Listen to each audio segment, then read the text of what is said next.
to prepare and learn and get career ready. So, are you ready? Well, sure I am. At least I hope that I'm ready. My name is Musab Alamuri. I'm a senior in industrial engineering. Hi, I'm Maggie Avis. This is my second semester as career ambassador, and I major in mathematics. Hi everyone, my name is Drew Delbridge. I am a sophomore majoring in human biology, and this is my first semester as a career ambassador. Alrighty, so thank you for coming out again, and today we're going to talk about career readiness.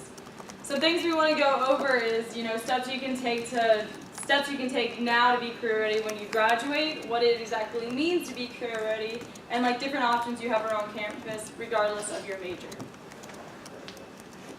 So before we dive into what it means to actually be career ready, we have an activity we'd like you guys to participate in. So each group has a piece of paper on their table with an outlined person, with some markers and color pencils and so on. So as one group, we want you to make a career ready person based off what you guys already know. So one thing to keep in mind when you are making this career ready person is that there's not just one format. What I mean by this is, yes, some people do dress up as suits to work, but not everyone. You have doctors, you have lawyers, you have firefighters, police officers, and all these people have different uniforms, but they are still professionals. So I'm going to give you guys about 5 minutes or so to create your people. So begin.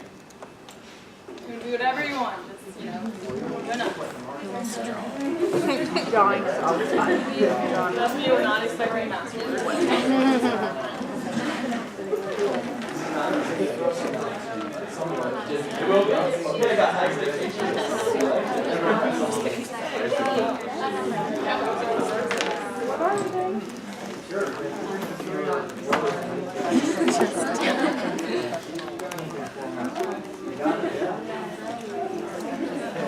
So what are y'all talking about? Can you pause it during this part? Okay. No, It's more definitely. trouble This is than my it's worth. sure. It's definitely kind of the image. If I know they're doing a longer activity, I will Check back, see what y'all got. we'll break it I was up just into literally different pieces anyway. I have some control over it. Just geography. It's very nice to learn about this. Especially when every week they give me one that's just the slightest bit different, because they bump them at different times, but it's all good. It happens. Yeah, because I get them from DHL. So, and it's also definitely recording this conversation right now, so it's going to show up on YouTube.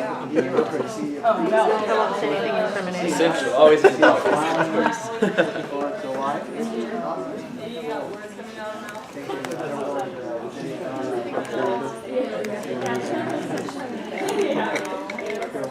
Ooh, look at that. Very nice. You really good?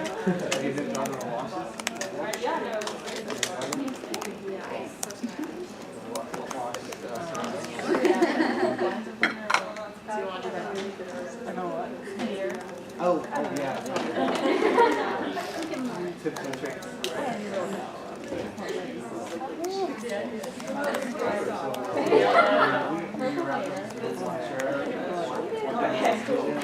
I never want to I want to say either actually Dress shoes. You guys made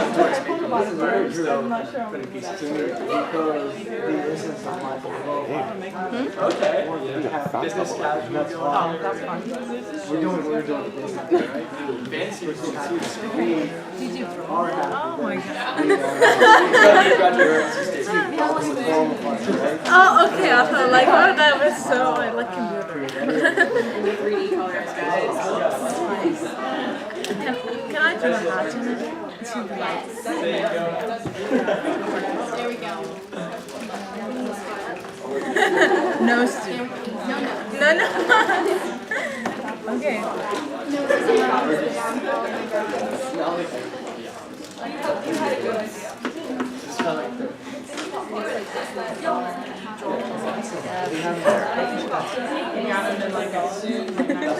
I'll apply for to my own ability. So he's a fancy I like it. You guys are we're ready. You're getting there. Awesome. Cool. Okay. So he's. I like the hat. That's a nice hat. What else? Okay, that thing. And is it that I smoke something? What is it? No, that came to my mind. Like. Okay. All right, guys. I want to give you like 1 or 2 more minutes to wrap up. So add your finishing touches, please. Like, it's not a lot of people drew.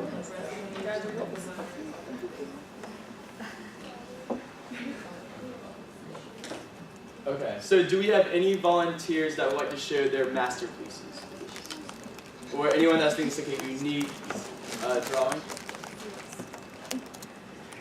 We'll bribe you with candy if you volunteer, so keep that in mind. Yeah. We can show our work. Masterpiece. But just like. Right? You guys, here I can show everyone. You can talk about what you wrote down. If that works okay with you. Okay. So this is what they have. Give a little show to the whole room.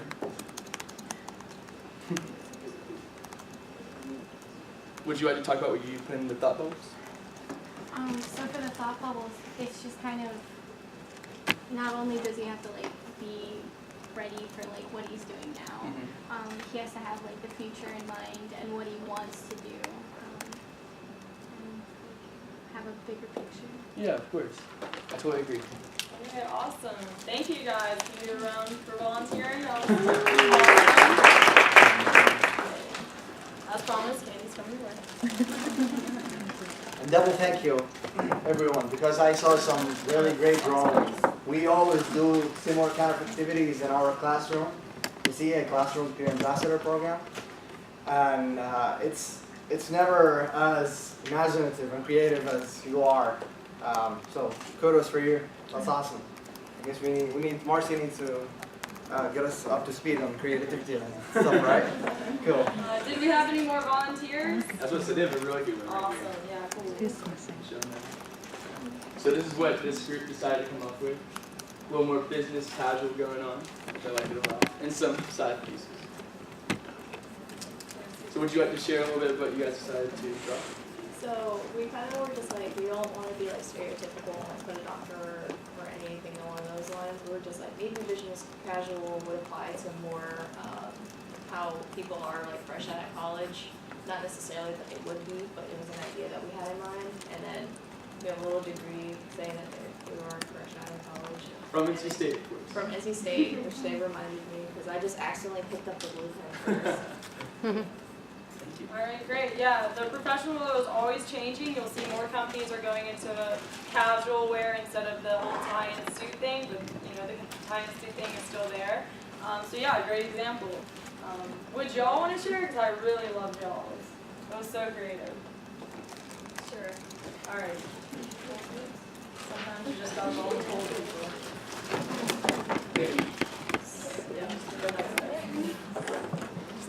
All right, so this is what this group, I don't know if you can see it too well, but this group has a hair dryer on the bottom, some scissors, and it looks like a nice dress. But would you like to explain a little bit about what you guys did? Okay, so she's a hairstylist. That's hair all over the floor, scissors, blow dryer. We kind of did that because not many people would think of a hairstylist as professional, and she's as equal as anybody else. She's certified, she does her job well. She's also professional, so. Very true. Awesome, awesome. Nice. Let's give them a round of applause.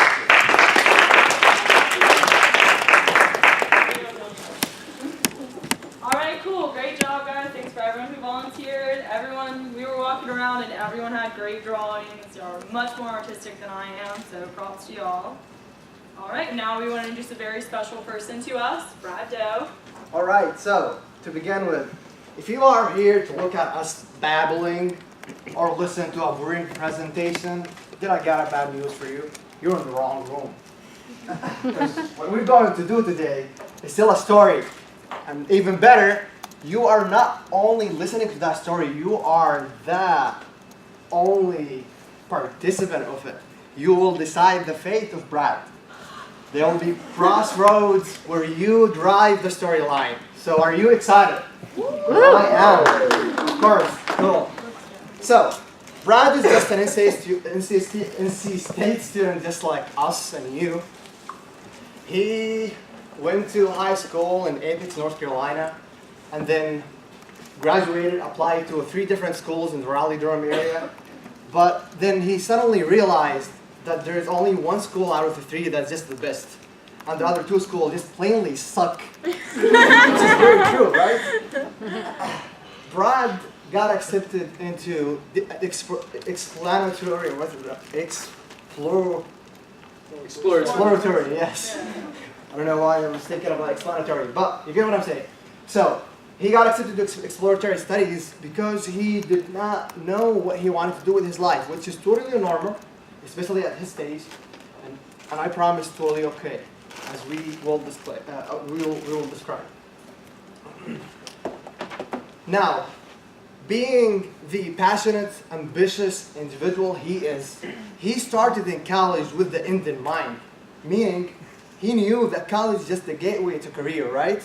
So the first thing he asked, how can I make my college years the best, how can I give the best and the most out of my college years so I am ready for a successful career?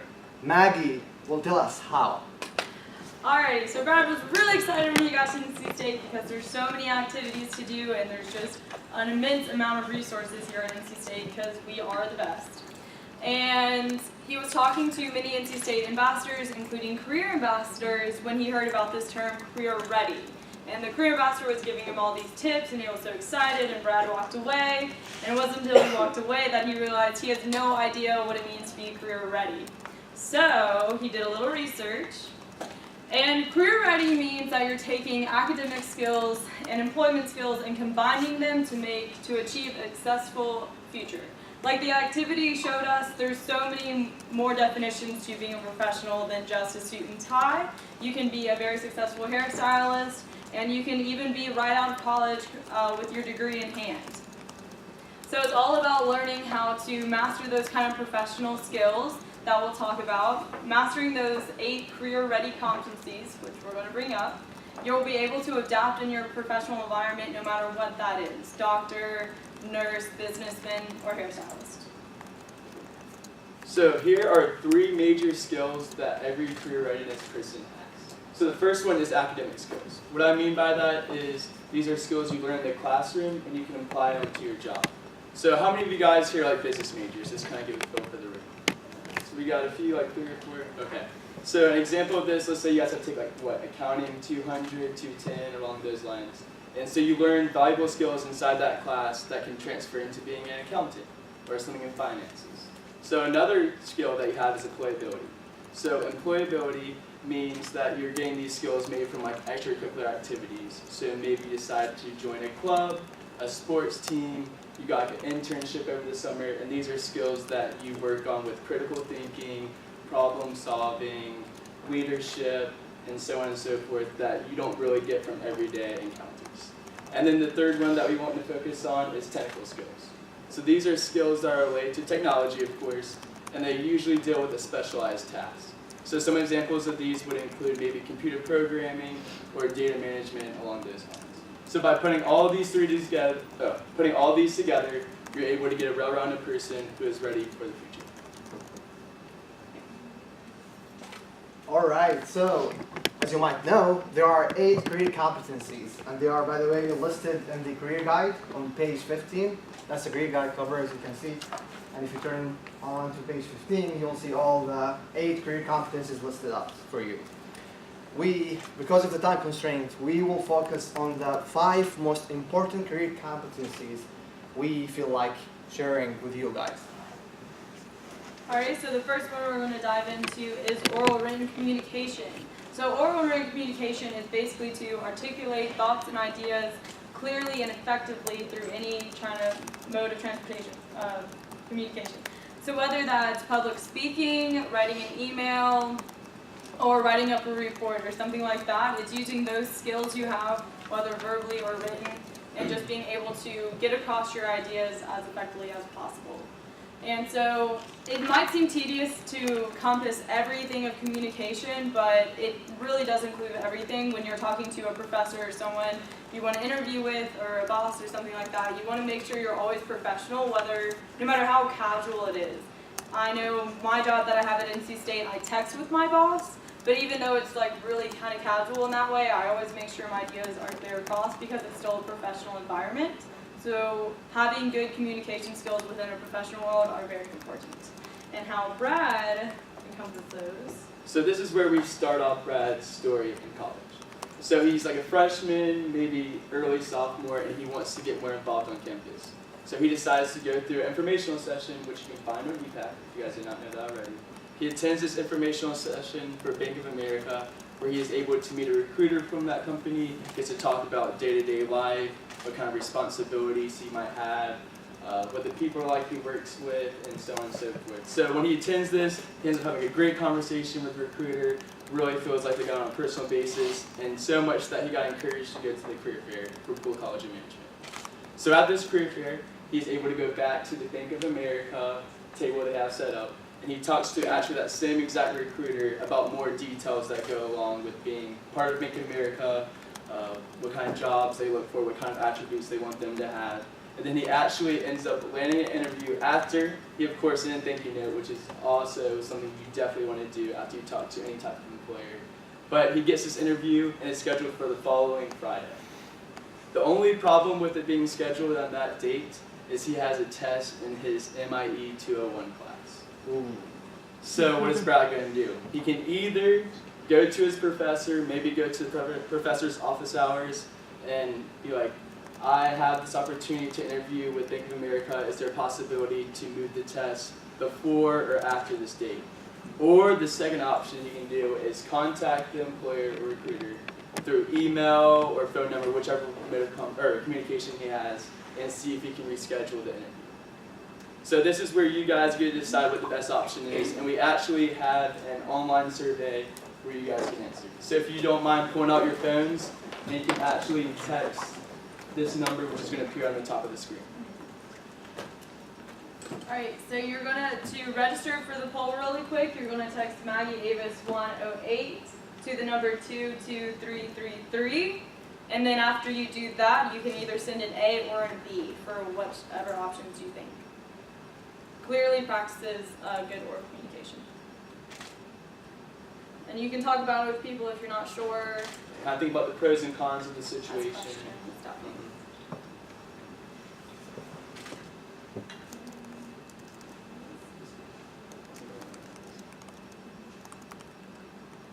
Okay, wow. Yeah, there we go. Alright, cool, good answers. We'll give this about a couple more seconds. Make sure everyone answers in.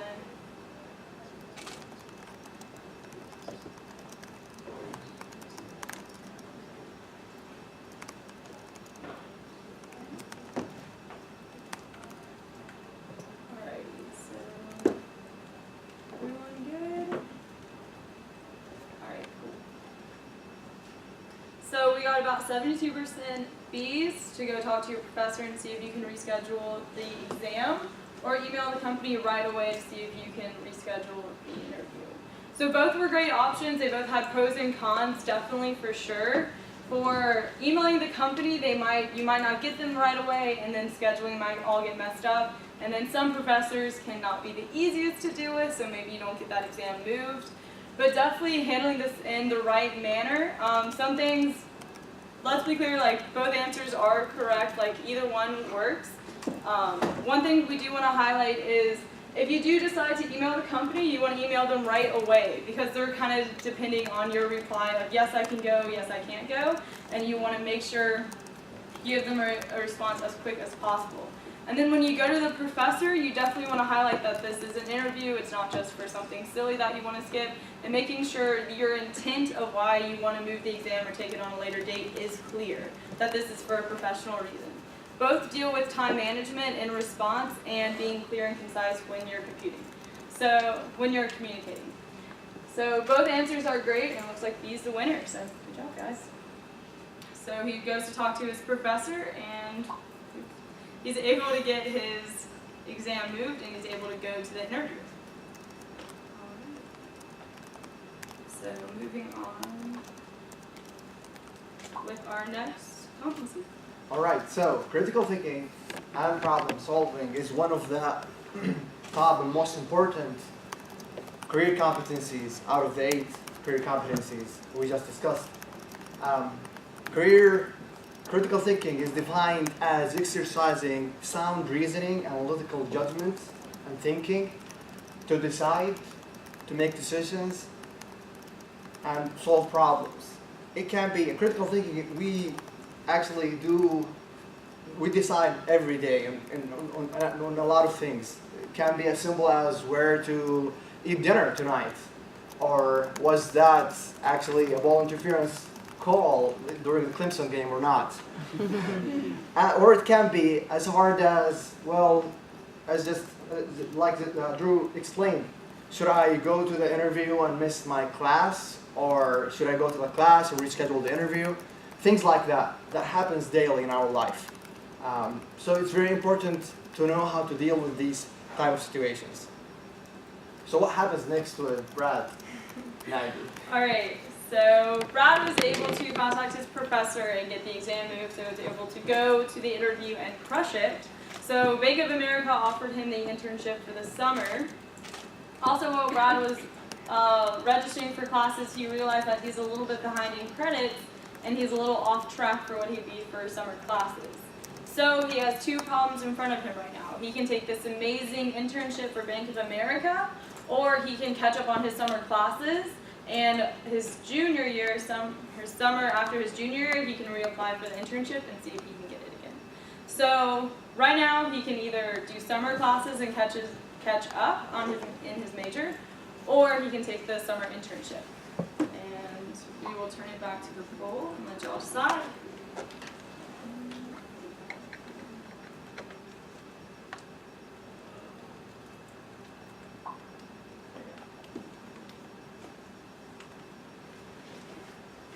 Okay, wow. Right off the bat.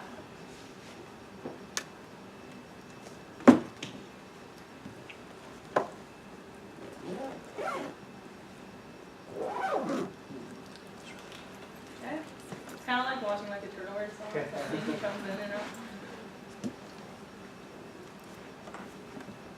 Okay, so to the people who voted for A, taking a summer internship, why do you think it's best to take a summer internship instead of enrolling classes? And yes. It's really hard to get the internship, and since you did so well and got in the first place, he should probably take advantage of it, even though he would be behind in classes, but he can still do it. It's just like his semester will be harder. That's awesome. What was your name? Kara. Kara, thank you.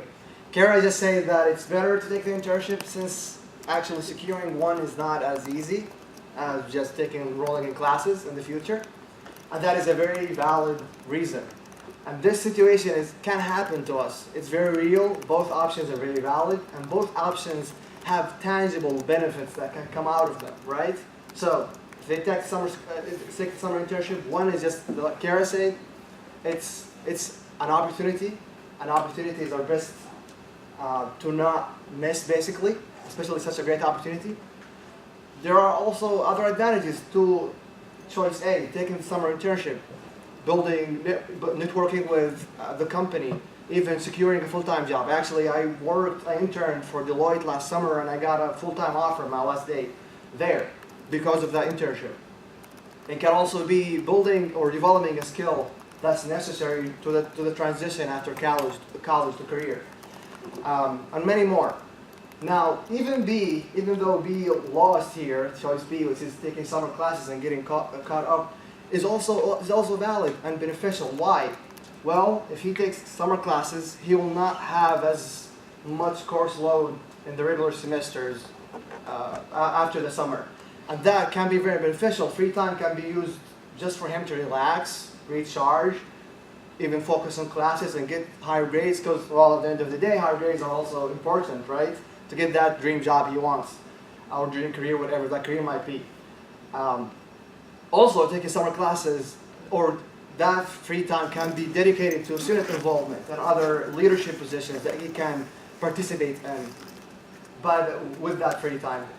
So both options, as you can say, are equally as important. At the end of the day, just as I said, these options are very valid and they happen to us. sometimes the best thing you might do, sometimes the only one who can decide what's best to do is yourself. So whatever you prefer, whatever works for your end goal, and that's the way I think about it. Always start with the end in mind. So when you think about the end, every decision that will come your way will be easier to make, because you will think, will that decision get me a step closer to my end, the end that I see, my goal, whatever that goal might be, or not? Based on that answer, you will know where to go, and you will never regret it, hopefully. Cool, thank you guys so much.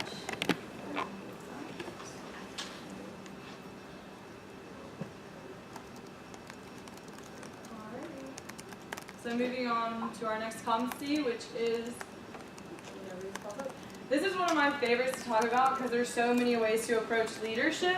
I know going through CAs, I kind of learned, I'm very, talkative person, want to like take charge and be in whatever we're working on. And CAs, being a career ambassador kind of made me realize what it really means to be a leader.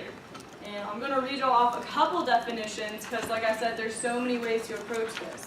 One of them being leverage the strength of others to achieve common goals. Use interpersonal skills to coach and develop others. Ability to access and manage one's own emotions and those of others. Can anyone tell me kind of the similarity y'all saw throughout those three definitions of what it means to be a leader? Yes, Kara. Put others first, as well as control yourself in order to benefit all. Exactly, perfectly said. Using your skills to benefit all and using other resources and talents to achieve that goal as well. This picture kind of demonstrates that in a very harsh perspective, but the first picture up top is the boss, and he's just commanding people, and that's kind of maybe what people think of when they think of leaders almost, is the person who has to come in and take charge. A leader can just mean using everyone's strength and recognizing that it's a team effort. So always keep that in mind, and that's something Brad learned on his journey of researching. He thought he knew what leadership was until he researched it, and it really means to utilize other people's skills, not only your own. And so in Brad's journey, he applied this. So Brad has been moving on through the years. He's actually about like a sophomore, junior now, and he still wants to work on some of these competencies. So one thing that he lacks on, in his personal opinion, is leadership. He's more of like a shyer guy. He doesn't really take initiative sometimes. So one way he wants to improve that is to get more involved on campus. So he decides to go to the NC State Student Involvement page, and he looks up business major clubs / extracurricular activities he can get involved in. And one thing that he finds to be really helpful and something he's really interested in is finance club. So he decides to take the first step, joins the club, gets to meet a couple people, stays there a couple semesters as well until he feels confident enough to maybe run for position on the exec board. So he decides to run for vice president, creates a speech, gets everything he wants to talk about, presents it, and ends up getting the position as vice president. As being vice president, he's able to work on his leadership abilities. The reason is he gets to communicate with a variety of different people, the people on the executive board, like president, secretary, so on and so forth. But also, he's kind of like the intermediate between those people and the people inside the club. So he has to be able to know how to talk to them in a way that is beneficial for himself, but as well as putting the interest in front for everyone else. He is also able to schedule events, learning time management skills. All these things are very applicable when looking for a job and that type of stuff. Cool. Moving along to our next competency. So we didn't have a poll for that one, but we will have one for this one. So the next competency we're going to talk about is teamwork and collaboration. And the definition that we use at the Career Development Center is you're building relationships with colleagues, people in your classes, customers if you're in a type of situation that you deal with people without just people inside your business. You are also working with, you're bringing in your diverse skill sets in order to accomplish one goal, work as one team. And by doing that, you're able to negotiate and manage problems that may arise as you work in groups, as well as you get things done continuously and go smoothly instead of just one person kind of leading the charge in a group and stuff like that. So where this came in Brad's life is he had a project, and one of his assigned peers was not pulling his weight in the project. Has anyone else come up across that situation? Or me too, bro. When they were working on a project and one of your people were not pulling their own weight? So Brad had two decisions. He could either just turn in what he had and do his proportion and say, hey, look, professor, this kid just didn't do his part. Or he could reach out to that peer and say, hey, like, why haven't you come to any of the meetings? And really try to understand from his teammate's perspective. And then maybe use, by communicating with his teammate, he can figure out, oh, what works best for your schedule, and then be able to use his skills for the project specifically. So you get to vote on this as well. I'm actually really curious about this one. Alright, so should be up. Okay, good start, Temple.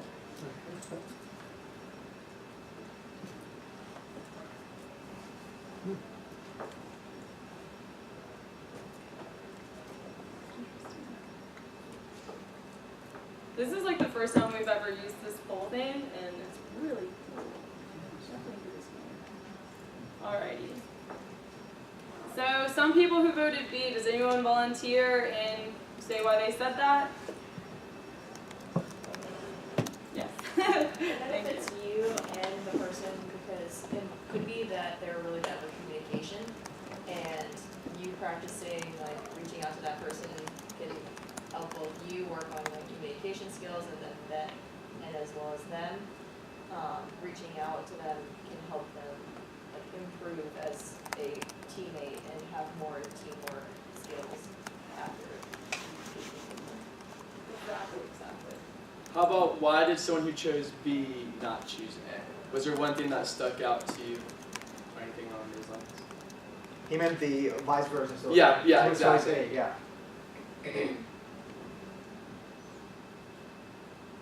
You can like kind of create a bad habit by picking up other people's slack, and it can like affect you negatively, because if you're constantly trying to like pick up slack for others, then you're like doing way more work than you should, and you can get like run down easily.